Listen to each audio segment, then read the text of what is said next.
So I like to start my speech in 3, 2, 1. Okay, so ladies and gentlemen, I believe that we shouldn't ban all production and consumption of meat because of several factors. But first of all, I'd like to give some responses to the Prime Minister. The Prime Minister said that it is hard uh, by producing and consuming meat can hurt the animal. It can torture them in the process of slaughtering and etc. But I would say in the slaughter process, there's a regulation to do it properly. The steps to prevent any harmfulness of the animal. And okay, like we can say that maybe out there are also people who did it in with like inhuman killings process, for example, but not all of them, only the one who did it illegally. So don't blame them generally. Don't put them in one similar spectrum because it's actually it's totally different. And the one who run the legal business will follow the regulation and prevent any harmfulness to the animal. They will use the productive animals like cows, dogs, and chicken, for example, and they will not use the one that's still a baby, for example. And then the second one is about the nutrition of meat. That the Prime Minister said that it's about the disease avoidance and something like that. But actually, zebra nutrition is irreplaceable. It just several of them just come from the meat. We could not get it from plants and any other thing. For example, nutrition from meat is very useful to boost healthy diet on certain people. For example, like athletes, they have to eat meat in order to boost their energy, their stamina, and something like that. They can't get it for any other food like plant, for example. And then about the culture,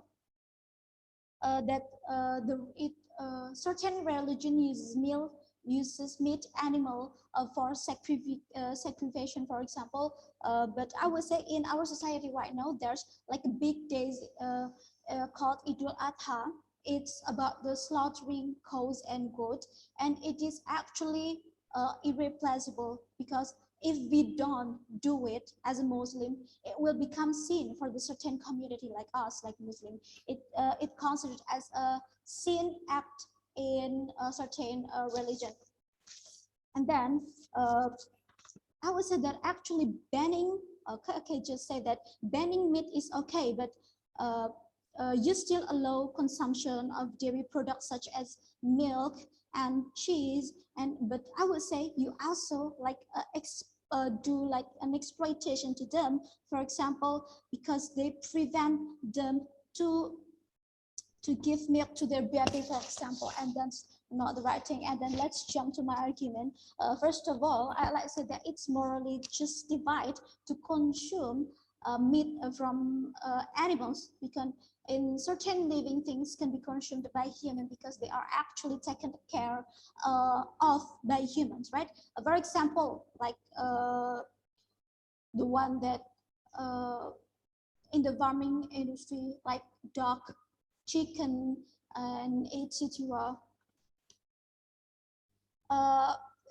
Like duck farming, chicken farming, and etc. are being taken care of by humans properly because they have like technology and innovation, and those animals because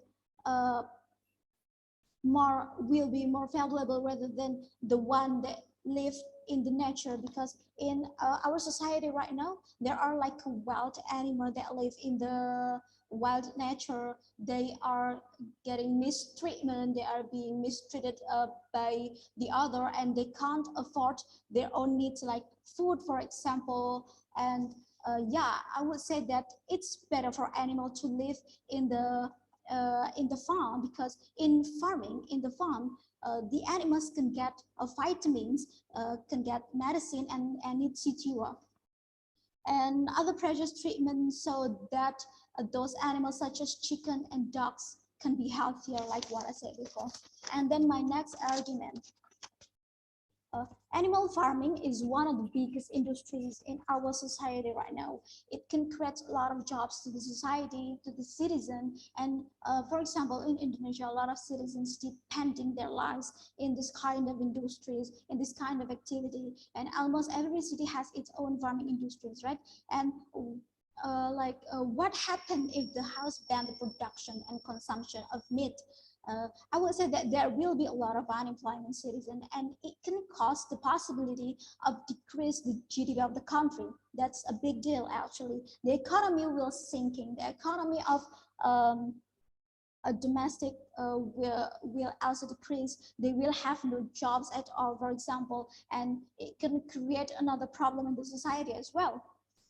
Because in fact, out there, the one who works in the farming industry, in the farming activity, has no special ability to do something else, because some of them are not an educated people. So if they are no longer works in the farming industry, in the farming activity, they also cannot work in the other sectors as well, because they have no special ability. Yeah.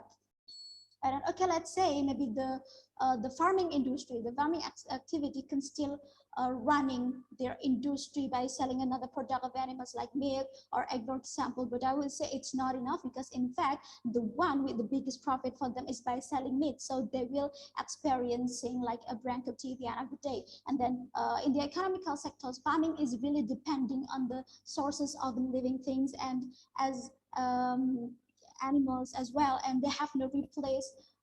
They have to replace their farming activity to plants, and it will be very difficult for farmers to adapt to such a situation. Why? Because most of the animal farming rely on another adaptations, animal adaptation. It requires like a high expenses to reallocate animal farming to planting farming, for example. And I would say the another one is there are also freedom of enjoying food in society.